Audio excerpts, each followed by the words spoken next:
Hello everyone. हम last class में हमने जर्नल खत्म किया था, जो अकाउंटिंग प्रोसेस का सबसे पहला पार्ट है। जो जर्नल एंट्री था वो हमने खत्म किया था। दो टाइप से हमने जर्नल एंट्री किया था। एक तो हमने अकाउंटिंग इक्वेशन रूल को फॉलो किया था, और दूसरा जो है ट्रेडिशनल रूल ऑफ अकाउंटिंग, जिसको हम गोल्डन रूल ऑफ अकाउंटिंग भी बोलते हैं, उसको भी हमने खत्म किया था। तो ये दो डिफरेंट वेज थे जिससे हमने जर्नल एंट्री पास किया। और मैं आप लोगों को बता दूं कि ये जो सबसे फर्स्ट एंड सबसे मेन स्टेप है। अगर आपको ये स्टेप बन गया तो इसके बाद आपको ज्यादा माइंड यूज नहीं करना पड़ेगा, क्योंकि यही चीज बनने के बाद ही जो आगे का जो लेजर बनेगा, ट्रायल बैलेंस बनेगा, प्रॉफिट लॉस बनेगा, बैलेंस शीट बनेगा, अगर ये आपका सही हो गया तो आपका बैलेंस शीट तक सही हो जाएगा, और अगर ये गलत हो गया तो आपका आगे भी गलत होगा। तो सबसे जो मेन स्टेप था ये जर्नल एंट्री ही पास करना था, और इसके लिए मैंने आप लोगों को बहुत चीज समझाया था। एसेट्स का मतलब क्या होता है, एक्सपेंसेस का मतलब क्या होता है, लॉसेस का मतलब क्या होता है, ड्राइंग का मतलब क्या होता है, कैपिटल का मतलब क्या होता है, लाइबिलिटीज का मतलब क्या होता है, इनकम का मतलब क्या होता है, गेन्स का मतलब क्या होता है। और वैसे ही ट्रेडिशनल रूल ऑफ अकाउंटिंग में जो गोल्डन रूल ऑफ अकाउंटिंग था उसमें मैंने बताया था कि पर्सनल अकाउंट कैसे आइडेंटिफाई करना है, रियल अकाउंट कैसे आइडेंटिफाई करना है, नॉमिनल अकाउंट कैसे आइडेंटिफाई करना है। तो दोनों में जो कॉमन स्टेप था ये था कि हमने अकाउंट्स आइडेंटिफाई करना था। दो अकाउंट्स या दो से ज्यादा अकाउंट्स आइडेंटिफाई करना था, और उसी को हम रूल लगा के डेबिट या क्रेडिट करते थे। तो दो अकाउंट्स आइडेंटिफाई करने दोनों में हमें काम था। तो जब हम नेक्स्ट स्टेप में आएंगे लेजर्स में, वही जो जर्नल एंट्री किया था उसी को हम यहाँ पे आगे बढ़ कंटिन्यू करेंगे। मतलब यहाँ पे हमें कुछ सीखना नहीं है। जो जर्नल में जितने भी हमने डेबिट और क्रेडिट करे थे ना, अब उसी को एक लेजर अकाउंट्स में पोस्टिंग करेंगे। मतलब अब मान लीजिए, देखिए जैसे दो अकाउंट्स बनाया था हमने, मान लो फॉर एग्जांपल कैश अकाउंट ले लो। तो अब कैश अकाउंट हमने कितने जर्नल एंट्री में कैश अकाउंट आए होंगे, बहुत सारे जर्नल एंट्री में आए होंगे। मान लीजिए जब आपके बिजनेस में कैपिटल आया तो भी कैश आया, आपने कैश में सेल किया तो भी कैश आया, मान लो कोई आपको रेंट पेमेंट कर दिया तो भी कैश आया। तो बहुत सारा जगह पे आपका जर्नल एंट्री था। अब लेजर में हम लोग क्या करेंगे कि ये जितने भी अकाउंट्स है ना, जितने भी अकाउंट्स में जो जो ट्रांजैक्शंस हुए थे सबको एक जगह पे लाएंगे। अब जैसे कैश अकाउंट, अब मान लीजिए ऊपर भी कैश अकाउंट ट्रांजैक्शन हुआ, नीचे भी है, तो टोटल हमारे पास कैश का बैलेंसेस क्या है हमें वो पता करना है। और ये पता कैसे होगा? तो लेजर के थ्रू। तो जितने भी अकाउंट्स बनाए थे सब, हर अकाउंट्स का लेजर बनेगा, और लेजर बनने के बाद हमें पता चलेगा अच्छा eight the end of the year हमारे पास जो कैश है इतना है। ठीक है, क्योंकि हर एक एंट्री में, अब मान लीजिए सेल्स भी, अब एक साल में सेल्स कई जगह होगा। कभी हमने राम को बेचा होगा सामान, कभी श्याम को बेचा होगा, कभी XYZ को बेचा होगा, कभी ABC को बेचा होगा। तो अगर हमें पता करना है कि eight the end of the year हमने टोटल सेल कितना किया, तो कैसे पता चलेगा? तो फिर हमको सारा जर्नल बुक बनाना पर देखना पड़ेगा। अच्छा यहाँ पे 10,000, यहाँ पे 10,000, यहाँ पे 10,000। तो ऐसे सिस्टमेटिक प्रोसेस नहीं हुआ। अब हम क्या करेंगे, जो सेल्स अकाउंट था ना, मैंने पहले ही बोला कि जितने भी अकाउंट्स हम आइडेंटिफाई करने थे हर अकाउंट्स का हम लोग लेजर बनाएंगे। अब जो सेल्स अकाउंट होगा उसका भी लेजर बनेगा, और सेल्स अकाउंट में जितने भी जर्नल एंट्री हुए थे ये सब एक जगह आके पोस्टिंग होगा, जिसका नाम लेजर है। देखिए जर्नल के बाद मैं आपको दो सिस्टम बताता हूं। एक कंप्यूटराइज सिस्टम में क्या होता है, एग्जांपल मैं ले लेता हूं टैली। ये टैली एक ERP सॉफ्टवेयर है। टैली एक ERP सॉफ्टवेयर है, और ERP सॉफ्टवेयर में आपका काम है कि आप बस जर्नल एंट्री पास कर दीजिए। ये journal entry to be passed by accountant. अब जर्नल एंट्री टू बी, अगर आप टैली में एंट्री करते हैं या फिर टैली के लगाए जितने भी अकाउंटिंग सॉफ्टवेयर है, इसको हम बोलते हैं अकाउंटिंग सॉफ्टवेयर। तो जो भी अकाउंटिंग सॉफ्टवेयर है उसमें आपको बस जर्नल एंट्री पास करना होता है। उसके बाद क्या होगा कि जो ये लेजर है ये ऑटोमेटिक बन जाएगा, आपको कुछ नहीं करना पड़ेगा। लेजर जो है ये ऑटोमेटिक हो जाएगा। इसके बाद ट्रायल बैलेंस जो है ये भी ऑटोमेटिक हो जाएगा। और इसके बाद profit loss plus balance sheet है, ये भी ऑटोमेटिक हो जाएगा, क्योंकि सिस्टम ने ऐसा ही बना रखा है। तो जो टैली में मान लो अगर हम एंट्री पास करते हैं तो उसमें हम बस जर्नल एंट्री पास करेंगे, सेल्स डॉक्यूमेंट देखेंगे, परचेज डॉक्यूमेंट देखेंगे, बैंक अकाउंट देखेंगे और उसके बिहाफ पे हम लोग जर्नल एंट्री पास करेंगे। बाकी लेजर अपने आप बन जाएगा, ट्रायल बैलेंस अपने आप बन जाएगा, प्रॉफिट लॉस बैलेंस शीट अपने आप बन जाएगा। तो उसमें हमें क्या होता है कि बस हमें जर्नल एंट्री बनाने पे ध्यान देना होता है, ठीक है। लेकिन मान लो अगर ये मैनुअली कर रहे हैं, अभी तो हमने टैली पे अकाउंटिंग किया है, मान लो कि अगर हम मैनुअल अकाउंटिंग करते हैं, मैनुअल अकाउंटिंग मतलब जो पहले के टाइम में करते थे, रजिस्टर पे करते थे, वो अकाउंटिंग करते हैं। तो उस अकाउंटिंग में क्या होगा कि जर्नल एंट्री भी हमें खुद ही पास करना पड़ेगा,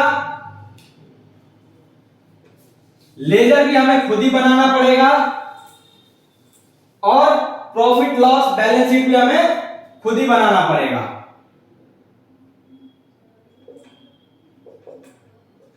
मतलब जो अगर हम मैनुअल अकाउंटिंग करेंगे तो यहां पे जर्नल एंट्री के साथ साथ हमें लेजर भी बनाना पड़ेगा, ट्रायल बैलेंस भी बनाना पड़ेगा, प्रॉफिट लॉस बैलेंस शीट भी बनाना पड़ेगा।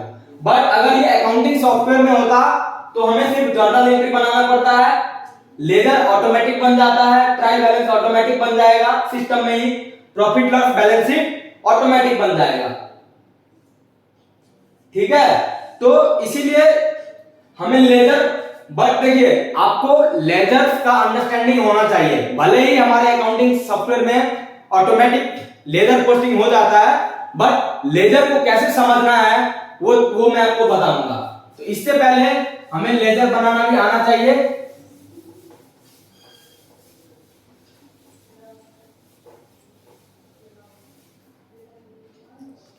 मैं आप लोगों को दो एंट्री देता हूं, सपोज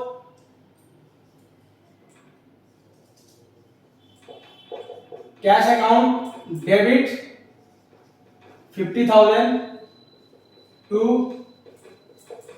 कैपिटल अकाउंट 50,000। ये मैंने जस्ट एक कैपिटल इंट्रोडक्शन का एंट्री पास किया। दूसरा भी मैं पास करता हूं, cash account debit to sales account. Cash sale किया हमने मान लो 1 लाख का। तीसरा एंट्री भी पास करता हूं मैं, मान लो हमारा रेंट का खर्चा हुआ तो रेंट अकाउंट डेबिट और हमने उसको कैश में पेमेंट कर दिया, मान लो 10,000 का रेंट भी दे दिया हमने। अब देखो यहां पे क्या हो रहा है कि बहुत सारे अकाउंट्स है, कैश अकाउंट है, कैपिटल अकाउंट है, सेल्स अकाउंट है, रेंट अकाउंट है, कैश अकाउंट है। तो अगर मुझे कोई बोले कि मेरे पास एट द एंड कैश कितना बचा था, तो मैं उसको क्या बोलूंगा कि स्टार्टिंग में मेरे 50,000 रुपए आए थे, फिर मैंने 1 लाख का कैश सेल किया, 1.5 लाख हो गया और 10,000 का मैंने कैश पेमेंट किया है। टू कैश मतलब पेमेंट किया है, कैश का डेबिट होना मतलब आना, कैश का क्रेडिट होना मतलब जाना।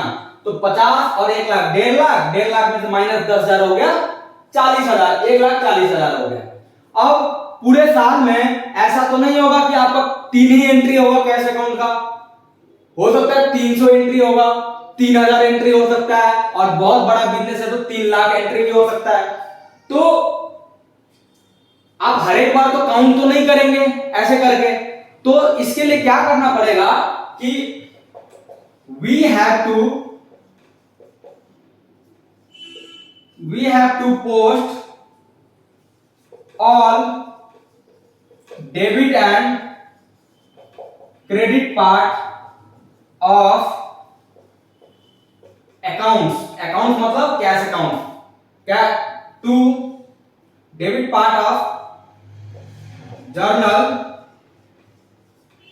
टू रेस्पेक्टिव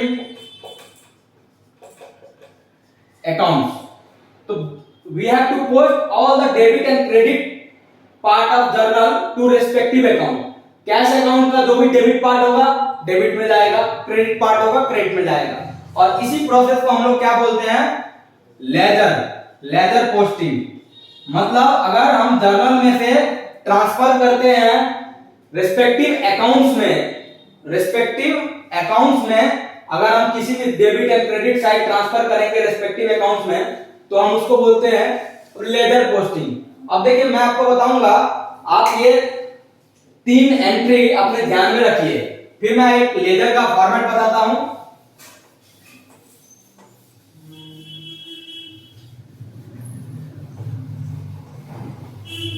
इसमें आप लोगों को कुछ भी रूल पढ़ने की जरूरत नहीं है। जो रूल आपने जर्नल में पढ़ा है आपको वही काम आएगा।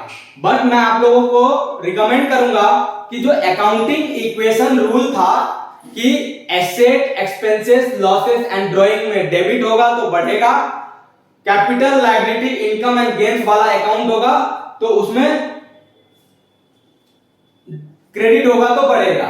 ठीक है, तो वो रूल आप ध्यान रखिए। मैं एक लेजर का फॉर्मेट बनाता हूं।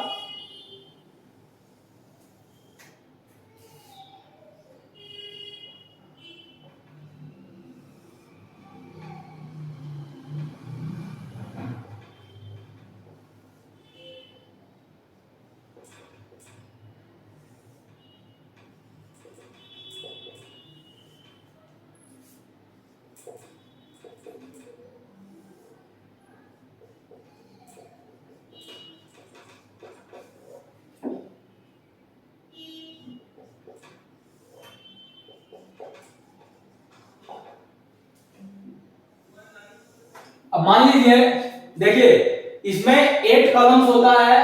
पहला column date, particulars, JF, amount. ये 4 को हम लोग बोलते हैं डेबिट साइड ऑफ लेजर। दूसरा है डेट, पार्टिकुलर्स, जेएफ, अमाउंट। ये 4 को बोलेंगे हम क्रेडिट साइड ऑफ लेजर। तो ये लेजर का भी 2 साइड होता है, एक डेबिट साइड, दूसरा क्रेडिट साइड। अब मान लो, देखिए हमने लेजर किसका बनाना है, तो जितने भी अकाउंट्स जर्नल एंट्री में आइडेंटिफाई हुए थे उसका लेजर बनाना है। मैं सबसे पहले कैश अकाउंट का लेजर बनाता हूं, कैश अकाउंट। अब देखिए कैश अकाउंट का लेजर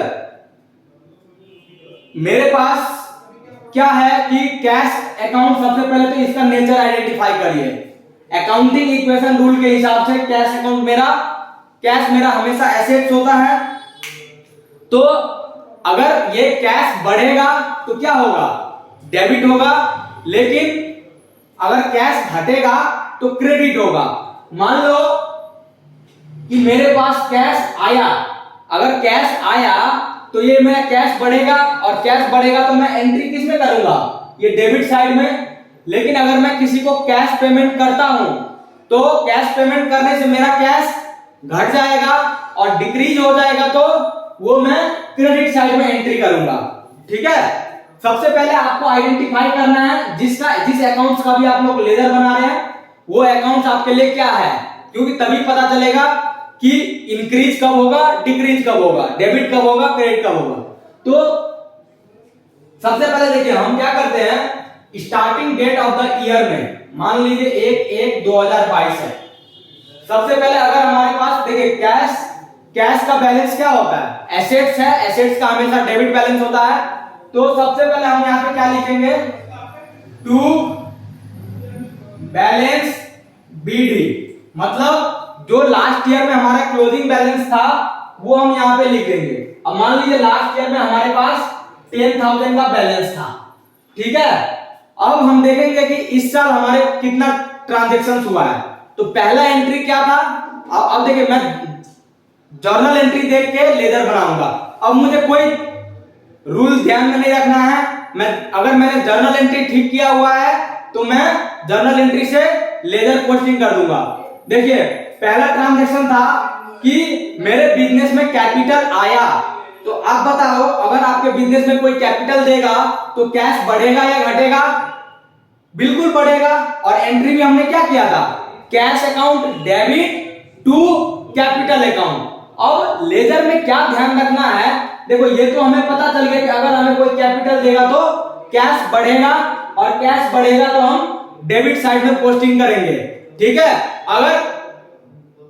अगर कैश बढ़ गया तो हम डेबिट साइड में पोस्टिंग करेंगे, लेकिन क्या करना है कि रेफरेंस बताना है कि किसके थ्रू कैश बढ़ा हुआ है, क्योंकि ये भी तो हमें पता होना चाहिए ना कि किसके थ्रू कैश बढ़ा हुआ है। हो सकता है सेल्स के थ्रू कैश बढ़ा हुआ है, हो सकता है हमें बैंक से इंटरेस्ट आया इसलिए कैश बढ़ गया है, हो सकता है हमें कैपिटल आया इसलिए कैश बढ़ सकता है।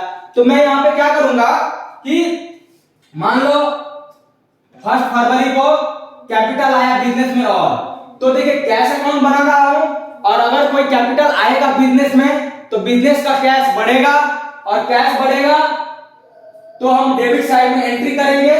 लेकिन रेफरेंस हमें किसका देना है, रेफरेंस देखिए क्या एंट्री था, कैश टू कैपिटल, यानी कि कैपिटल अकाउंट के वजह से हमारा कैश बढ़ा हुआ है।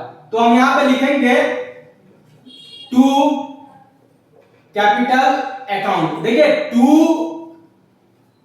और इस साइड में बाई लिखूंगा, इसका कोई लॉजिक नहीं है। जो डेबिट साइड में लिखते हैं हम टू से लिखते हैं, और क्रेडिट साइड में लिखते हैं तो बाई से लिखते हैं, ठीक है। अब मान लीजिए 50,000 का बढ़ा था, तो कैपिटल अकाउंट के थ्रू मेरा कैश फिर बढ़ गया। दूसरा एंट्री मैंने क्या पास किया था कि मैंने कैश सेल किया हुआ है, 50,000 का 1 लाख का कैश सेल किया हुआ है। तो आप सबसे पहले तो कैश अकाउंट आपका एसेट अकाउंट है। अब आप देखिए कैश सेल करने से आपका कैश बढ़ेगा या घटेगा। तो कैश सेल करने से पैसा आता है, और पैसा आता है तो कैश बढ़ेगा, और कैश बढ़ेगा तो हमेशा डेबिट साइड में ही लिखते हैं, क्योंकि इंक्रीज इन एसेट्स हमेशा डेबिट साइड में ही होता है। और यहां पे क्या लिखेंगे, तो यहां पे हमें रेफरेंस देना होता है कि जो हमारा कैश बढ़ा हुआ है वो किस कारण से बढ़ा हुआ है।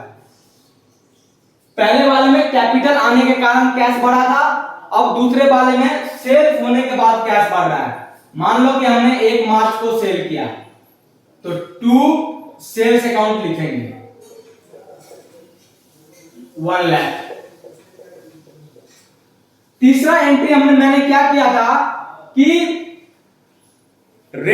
हमने रेंट पेमेंट किया हुआ था, जो रेंट एक्सपेंस था वो हमें पेमेंट किया था। तो सबसे पहले ये सोचो कि अगर हम किसी को कैश देते हैं, अगर हम रेंट पेमेंट करेंगे तो हमारा कैश बढ़ेगा या घटेगा। ऑफ कोर्स अगर हम अपने पॉकेट से किसी को कैश देते हैं तो वो हमारा कैश घटेगा, और डिक्रीज इन एसेट्स होगा तो वो हम क्या लिखेंगे, वो हम क्रेडिट साइड में लिखेंगे। अगर डिक्रीज इन एसेट्स होगा तो वो हम डेबिट साइड में लिखेंगे, सॉरी क्रेडिट साइड में लिखेंगे, क्योंकि अकाउंटिंग इक्वेशन रूल यही कहता है कि increase in asset, expenses, losses and drawing debit side में होगा, और डिक्रीज होगा तो क्रेडिट साइड में होगा। लेकिन जो पार्टिकुलर वाले कॉलम में हम क्या लिखते हैं कि मान लो पार्टिकुलर वाले कॉलम में हम बताते हैं कि किस चीज के थ्रू ये जो कैश अकाउंट है इंक्रीज हुआ है, या किस चीज के कारण कैश अकाउंट डिक्रीज हुआ है। मान लो मैंने 31 मार्च 22 को किसके कारण मेरा कैश डिक्रीज हुआ, तो मैंने रेंट पेमेंट किया था, तो इस साइड जो भी एंट्री करेंगे वो बाय से करेंगे, बाय रेंट अकाउंट। डेबिट हमेशा टू से करेंगे, क्रेडिट हमेशा। तो देखिए ये पार्टिकुलर्स में हम क्या लिखते हैं, आपको समझ में आ गया। सबसे पहले ओपनिंग ऑफ द ईयर में देखेंगे कि कोई हमारे पास बैलेंस बचा हुआ है कि नहीं, फिर जिस जिस रीजन से इंक्रीज होगा वो लिखेंगे, जिस जिस रीजन से डिक्रीज होगा। रेंट हमने 10,000 पेमेंट किया था। अब मान लो फॉर एग्जांपल कि हमारा साल खत्म हो गया और हमें कैश का बैलेंस पता करना है कि इस कैश अकाउंट का बैलेंस साल में साल के एंड में कितना रहा। तो देखो स्टार्टिंग में मेरे पास 10,000 रुपया था, 50,000 से बढ़े 60,000 हो गया, फिर 1,00,000 से बढ़ गया 1,60,000 हो गया और मैंने इसमें से 10,000 पेमेंट कर दिया। तो मेरे पास क्लोजिंग बैलेंस कितना हो गया, 1,50,000 रुपया क्लोजिंग बैलेंस हो गया। तो अब मैं देखो अब इस अकाउंट को बैलेंस करना पड़ेगा, तो यहां पे मैं अपना क्लोजिंग बैलेंस लिखूंगा at the end of year by, देखो ओपनिंग बैलेंस बीडी से लिखते हैं तो क्लोजिंग बैलेंस सीडी से लिखेंगे, ठीक है।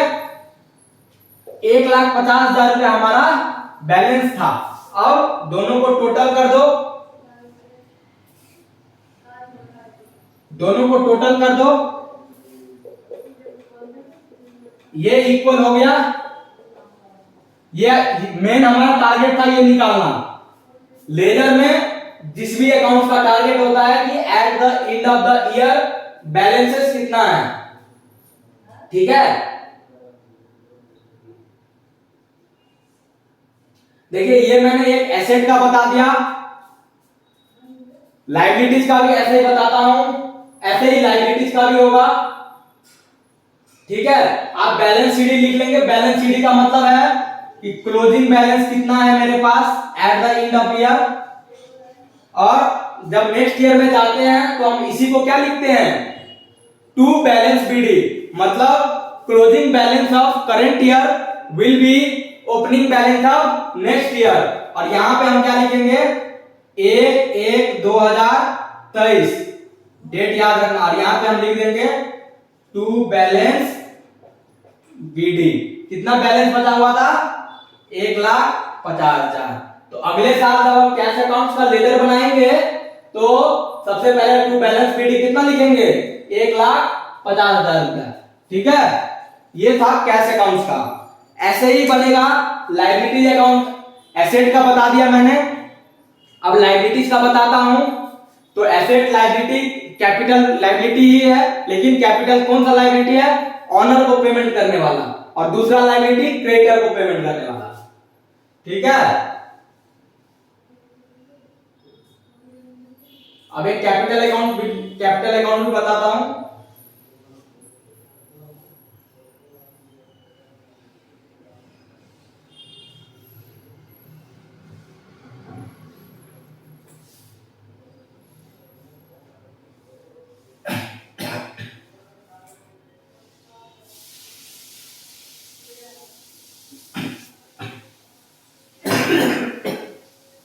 सॉरी,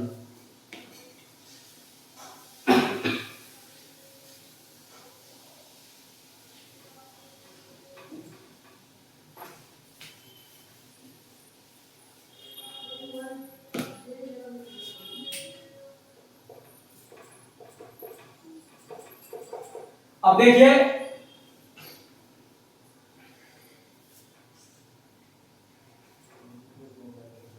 कैपिटल अकाउंट बताता हूं। तो लेजर पोस्टिंग का सबसे पहले नियम मैंने क्या बताया था कि सबसे पहले जिस अकाउंट का लेजर कर रहे हो उसका पता करो, ये एसेट है, एक्सपेंसेस है, लॉसेस है, ड्राइंग है, कैपिटल है, लायबिलिटी है, इनकम है, गेम्स है, क्योंकि रूल अलग हो जाता है।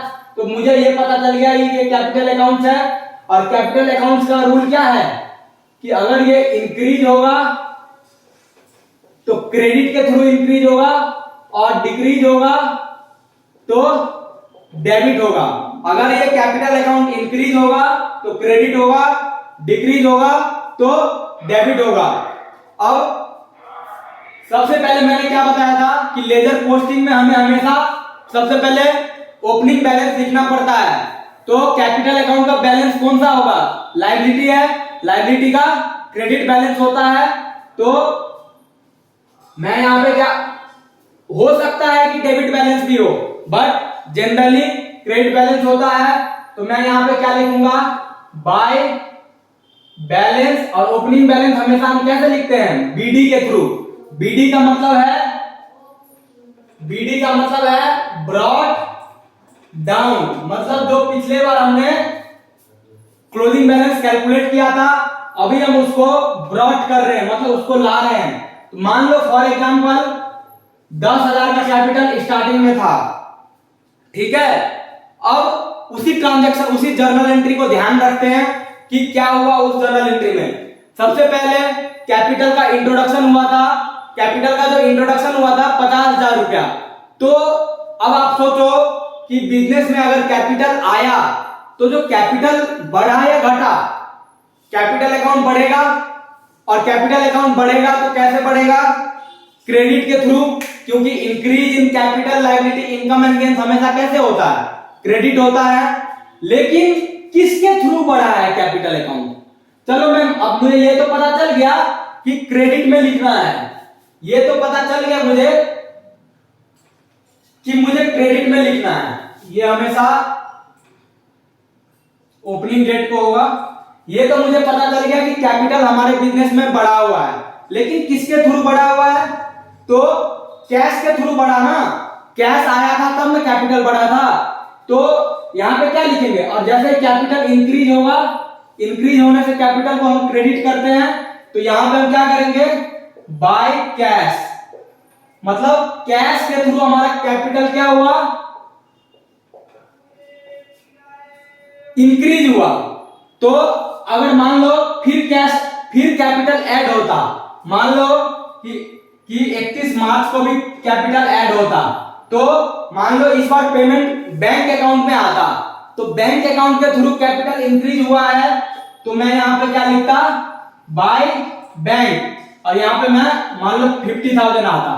तो देखो सबसे पहले हमें अकाउंट्स आइडेंटिफाई करने हैं, अकाउंट्स आइडेंटिफाई करने हैं, फिर पता करना है कि ये इंक्रीज हो रहा है या डिक्रीज हो रहा है। कैपिटल अकाउंट इंक्रीज होगा तो क्रेडिट साइड में लिखेंगे, और डिक्रीज होगा तो डेबिट साइड में लिखेंगे। अब मान लो कि इसने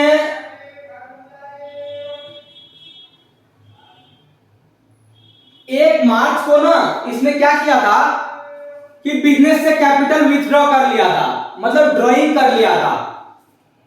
तो सोचो कि अगर कोई कैपिटल विथड्रॉ कर लेगा कैश में, कि बोलेगा अब मुझे 20,000 रुपया मेरा कैपिटल वापस दे दो, तो इससे क्या होगा, कैपिटल हमारा घटेगा या बढ़ेगा, तो कैपिटल हमारा इससे घट जाएगा, और डिक्रीज इन कैपिटल हम डेबिट करेंगे। अब डेबिट मान लो हमने बैंक के थ्रू पेमेंट किया हुआ है, बैंक के थ्रू पेमेंट किया है, तो हम क्या करेंगे कि बैंक अकाउंट के कारण हमारा कैश 10,000 रुपया घट गया। तो देखो सबसे पहले अकाउंट आइडेंटिफाई किया, फिर मैंने डिक्रीज किया तो डेबिट हो गया, क्योंकि कोई भी कैपिटल निकालेगा बिजनेस से तो वो डिक्रीज ही होगा, और डिक्रीज होगा तो डेबिट साइड में एंट्री होगा। और पार्टिकुलर वाले में क्या लिखेंगे कि रेस्पेक्टिव अकाउंट कौन सा था जिसके वजह से डिक्रीज हुआ। अब जैसे कि मैंने बताया कि eight the end of the year हमें अकाउंट्स को बैलेंस करना पड़ता है, तो अकाउंट्स को बैलेंस करने के लिए देखेंगे, देखिए हमारे पास 10,000 कैपिटल था, 50,000 ऐड हुआ और 50,000, टोटल 1,10,000 कैपिटल हो गया था, लेकिन 10,000 रुपया कैपिटल निकाल लिया था, तो हमारे पास कितना कैपिटल बच गया, 1,10,000 में से 10,000 रुपया निकाल लिया था। तो यहां पे हमारे पास क्लोजिंग बैलेंस क्या होगा, टू बैलेंस सीडी, कितना 1,00,000 रुपया क्लोजिंग हो गया। टोटल कर दीजिए इसको, टोटल से कोई मतलब नहीं है, इसको हम टोटल बस इसी करते बैलेंस करते हैं। इसमें 1,00,000 रुपया कम था तो इसीलिए हमने 1,00,000 ऐड कर दिया और बैलेंस कर दिया। अब नेक्स्ट ईयर में क्या होगा, ये हमारा क्लोजिंग बैलेंस था, क्लोजिंग बैलेंस मतलब कितना आया कितना गया नेट करके कितना बच गया। अब नेक्स्ट ईयर में मैंने आप लोगों को क्या बताया था कि यही क्या होगा हमारा इस साइड बाय होता है, बाय बैलेंस बीडी, यही हमारा ओपनिंग बैलेंस होगा। और ओपनिंग बैलेंस कितना था, 1,00,000 रुपया, जो हम डेबिट एंड क्रेडिट साइड में जो रिस्पेक्टिव अकाउंट में पोस्टिंग करते हैं उसका पर्पस है कि क्लोजिंग बैलेंस पता करना। और यही बैलेंस हम पता करने के लिए जितना इंक्रीज हुआ है लिखते हैं, जितना डिक्रीज हुआ है लिखते हैं। देखिए ये बस फॉर्मेट है, इस फॉर्मेट को ध्यान में रखना है। बढ़ेगा, अगर एसेट है तो डेबिट साइड, घटेगा तो क्रेडिट साइड। मतलब आप ये सोचो ना कि आपके पास अगर कैश है और मैं आपको 4 बार कैश दिया हूं तो बढ़ेगा, एक बार आपसे कैश ले लूंगा तो घटेगा, तो वैसा ही करना है। कैपिटल लायबिलिटी, अगर ये कोई लायबिलिटी अकाउंट भी होता, लायबिलिटी अकाउंट भी होता तो ये ऐसे ही चलता, इंक्रीज क्रेडिट डिक्रीज क्रेडिट। देखिए अब मेन क्या है, जो एसेट्स और लायबिलिटी अकाउंट है इसको हम बैलेंस कर रहे हैं, क्लोजिंग में बैलेंस कर रहे हैं। लेकिन अब मैं आपको एक नॉमिनल अकाउंट भी बताता हूं।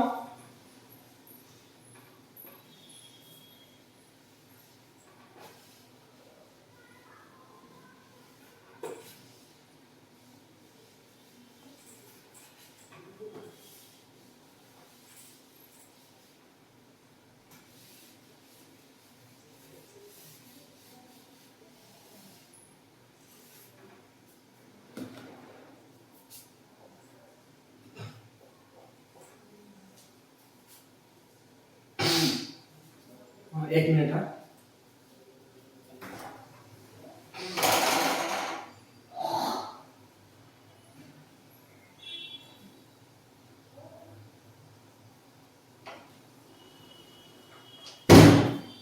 ठीक है, अब हम एक नॉमिनल अकाउंट का करते हैं। अब नॉमिनल में क्या था, एक्सपेंस था, लॉसेस था, इनकम एंड गेन्स। तो सबसे पहले मैं इनकम और गेन्स का बनाता हूं।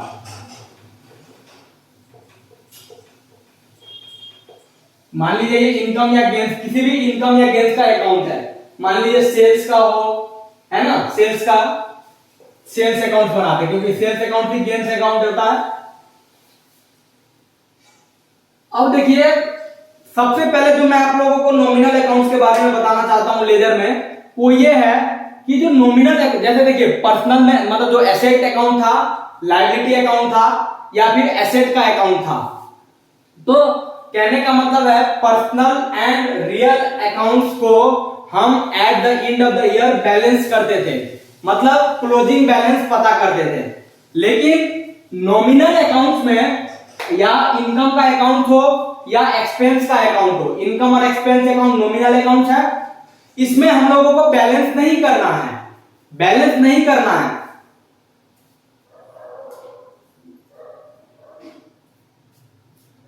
इसमें हम लोगों को बैलेंस नहीं करना है। तो अब बैलेंस नहीं करना है तो क्या करना है वो मैं आप लोगों को बताता हूं। डिफरेंस हो गया, पर्सनल और रियल अकाउंट्स का लेजर बनाएंगे तो उसको हम लोग को क्लोजिंग बैलेंस निकालना पड़ेगा बैलेंस शीट करके। लेकिन अगर ये नॉमिनल अकाउंट होगा, इनकम गेन या एक्सपेंस अकाउंट, तो हम बैलेंस नहीं करते। अब ये बताइए इनकम मुझे कैसे होगा, तो जब मैं सेल करूंगा, हो सकता है कैश सेल भी करूं, क्रेडिट सेल भी करूं, तो और अगर इनकम, अगर सेल बढ़ेगा तो क्या होगा, क्रेडिट होगा। बताया था मैंने कि increase in income and gains, capital liability income and gain अगर इंक्रीज होगा तो ये क्रेडिट होगा और डिक्रीज होगा तो डेबिट होगा। तो देखिए इसमें मैं ओपनिंग बैलेंस भी नहीं लिखूंगा क्योंकि जब हम क्लोजिंग बैलेंस ही नहीं निकालते हैं तो अगले साल ओपनिंग बैलेंस भी नहीं होगा। तो यहां पे मैं क्रेडिट साइड में जितना सेल होगा मैं सब लिख दूंगा क्योंकि सेल्स बढ़ेगा, सेल होने से सेल बढ़ेगा और सेल्स बढ़ेगा तो मैं क्या करूंगा, क्रेडिट साइड में एंट्री करूंगा। कैश सेल से भी सेल बढ़ेगा, क्रेडिट सेल से भी सेल बढ़ेगा। तो मान लीजिए यहां पे मैं कुछ भी डेट दे देता हूं। सबसे पहले मैंने कैश सेल किया, कैश सेल से मेरा सेल बढ़ा और सेल्स अगर बढ़ेगा तो क्रेडिट साइड में एंट्री करूंगा। मान लीजिए 10,000 का सेल बढ़ा, हो सकता है कि क्रेडिट सेल भी करूं और क्रेडिट सेल का एंट्री क्या होता है, क्रेडिट सेल का एंट्री करूंगा तो मैं debtor account to sales account करूंगा। तो अब मैं यहां पे डेटर्स लिखूंगा क्योंकि डेटर के कारण मेरा क्रेडिट सेल बढ़ेगा और कैश के कारण मेरा कैश सेल बढ़ता है। तो डेटर के कारण यहां पे मैं डेटर लिखूंगा। यहां पे हम वही अकाउंट लिखते हैं जिसके कारण हमारा इंक्रीज डिक्रीज होता है। मान लो डेटर से हमें 20,000 का हो गया। अब समझो कैश सेल और क्रेडिट सेल दो ही सेल होता है हमारे बिजनेस में। अब पूरे साल में आपका 30,000 सेल की हुआ। अगर अगर हम कैश अकाउंट या लायबिलिटी अकाउंट को करते हैं तो हम इस साइड क्या लिखते हैं कि टू बैलेंस सीडी 10 और 20 30,000। लेकिन यहां पे हम ये नहीं करेंगे। जो भी नॉमिनल अकाउंट्स का बैलेंस होगा ना उसको हम देखिए, एक चीज बताया था, nominal accounts do not have balances. तो क्यों बैलेंसेस नहीं होता है अब आपको पता चलेगा। Eight the end of the year nominal account में जितने भी अमाउंट आएंगे सबको हमें प्रॉफिट एंड लॉस अकाउंट में ट्रांसफर करना पड़ता है। तो देखिए 10,000 और 20,000 30,000। अब ये सेल्स को इस साइड बैलेंसिंग करने के लिए कहां पे ट्रांसफर करेंगे, तो at the end of the year, ये हमेशा at the end of the year ही होगा। टू कहां पे ट्रांसफर करेंगे, प्रॉफिट एंड लॉस अकाउंट में ट्रांसफर करेंगे। नॉमिनल अकाउंट में जो भी बैलेंसेस होंगे वो प्रॉफिट एंड लॉस अकाउंट में ट्रांसफर करेंगे। ठीक है। अब मान लीजिए कि अगर आपका सेल्स, ये तो क्या था कि सेल हुआ तो बढ़ गया। अब सेल्स कैसे घटेगा, अब मान लो कि जो डेटर ने 20,000 का सेल लिया था उसने क्रेडिट से उसने सेल्स रिटर्न कर दिया। तो उसने सेल्स रिटर्न कर दिया तो हमारा सेल घट गया ना, क्यों 20,000 का लिया था 10,000 रिटर्न कर दिया तो सेल्स रिटर्न हो गया। और सेल्स रिटर्न हो गया तो कैसे एंट्री करेंगे, टू डेटर, मतलब उसी डेटर के थ्रू सेल्स हमारा क्या हो गया, कम हो गया। मान लो 10,000 का था। अब बताइए नेट सेल कितना हुआ साल में, 30,000, और 30,000 में से 10,000 उसने सेल्स रिटर्न कर दिया। सेल्स रिटर्न कर दिया, 10,000 का सेल्स रिटर्न कर दिया तो नेट सेल हमारा हो गया 20,000। और नेट सेल को ही हम प्रॉफिट एंड लॉस अकाउंट में ट्रांसफर करेंगे। कितना हो गया नेट सेल, 20,000। देखिए नॉमिनल अकाउंट्स में एक नई बात आपको पता चला। नॉमिनल अकाउंट में हम बैलेंस सीडी नहीं करते हैं, बैलेंस बीडी भी नहीं करते हैं, क्योंकि नॉमिनल बैलेंस, देखो बैलेंस का मतलब क्या होता है कि आज भी है कल भी रहेगा। लेकिन जो प्रॉफिट एंड लॉस बना, ये प्रॉफिट एंड लॉस अकाउंट का आइटम है, तो ये एक साल में जितना होता है वो खत्म हो जाता है, उसका बैलेंस आगे नहीं बढ़ता है एक साल में। इसीलिए हम सारा अमाउंट को प्रॉफिट लॉस अकाउंट में ट्रांसफर कर देते। अगर मान लीजिए यहाँ पे एक्सपेंस अकाउंट भी होता तो सारा मैं डेबिट करता और लास्ट में प्रॉफिट एंड लॉस अकाउंट में ट्रांसफर कर देता। तो this is all about the laser.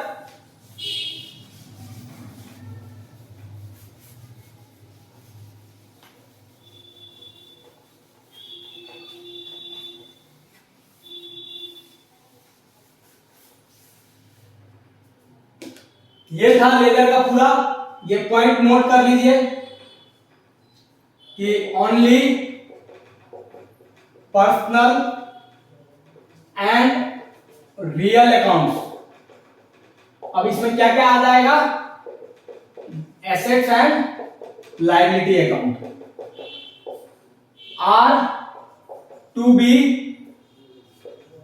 Balanced in ledger, balance CD से balance CD and opening balance sheet BD करते हैं। ठीक है। नॉमिनल, अगर लेजर अकाउंट नॉमिनल है तो nominal accounts are not balanced. अब बैलेंस के बदले क्या करते हैं, इंस्टीड नेट अमाउंट, जैसे कि हमने नेट सेल किया था, net amount is transferred to profit and loss account. मैं आप लोगों को फिर बताता हूं एक बार। अकाउंटिंग प्रोसेस में सबसे पहले हम जर्नल बनाए थे, दो रूल से बनाए थे, अकाउंटिंग इक्वेशन रूल और गोल्डन रूल। आप दोनों ही रूल से बनाइए, एक ही बात है। उसके बाद अगर आपका जर्नल बन गया, जर्नल में भी आपने दो अकाउंट्स आइडेंटिफाई करने थे और दो अकाउंट्स आइडेंटिफाई करने के बाद इंक्रीज डिक्रीज का रूल लगाते थे। लेकिन जब जर्नल हो गया तो इसी के आधार पर मेरा दूसरा बन गया लेजर। और लेजर का मतलब क्या होता है कि transferring of debit and credit side of journal into the respective accounts. जैसे कि कैश अकाउंट में सारा कैश का जर्नल ट्रांसफर कर दिया, लायबिलिटी अकाउंट में सारा लायबिलिटी का अमाउंट ट्रांसफर कर दिया, तो इसको हम लेजर पोस्टिंग बोलते हैं। तीसरा बात कि जो सिर्फ पर्सनल एंड रियल, मतलब अगर वो अकाउंट एसेट्स या लायबिलिटी का अकाउंट है तो हम उसको बैलेंस करेंगे बैलेंस शीट से और ओपनिंग बैलेंस भी लिखते हैं। लेकिन अगर वो नॉमिनल अकाउंट है, नॉमिनल अकाउंट को हम बैलेंस नहीं करते हैं। बैलेंस करने के बदले इंस्टेड नेट अमाउंट, जो नेट फिगर होता है, is transfer to profit and loss account. ठीक है, तो सबसे अभी भी मेन यही है, आप क्या करिए कि जो जर्नल एंट्री है अभी आप अपना पूरा फोकस जर्नल एंट्री पे करिए, क्योंकि आपने देखा कि अगर मुझे जर्नल आता है तो सेम रूल मैं जर्नल का जो होता है सेम रूल मैं लेजर में भी यूज करूंगा और मेरा लेजर बन जाएगा। तो देखिए लेजर बनाने से क्या बेनिफिट हुआ कि हर अकाउंट्स का इंडिविजुअल एंड समरी पता चल गया मुझे कि मान लीजिए कैश अकाउंट मेरे eight the end of the year कितना था, लायबिलिटी कितना था, कैपिटल कितना था, पूरे साल में हमने सेल्स कितना किया, पूरे साल में हमने एक्सपेंस कितना किया। तो ये एक बैलेंसेस बता दिया, हमें समरी बता दिया कि कितना कितना हुआ है। ठीक है, नेक्स्ट वीडियो में मैं आपको ट्रायल बैलेंस बताऊंगा और ट्रायल बैलेंस में भी कोई चिंता नहीं करना है, जर्नल आ गया आपको, लेजर भी आ जाएगा, ट्रायल बैलेंस भी आ जाएगा। ठीक है, तो ट्रायल बैलेंस भी एकदम सिंपल है लेजर जैसे। अभी भी आपका फोकस होना चाहिए जर्नल एंट्री पे।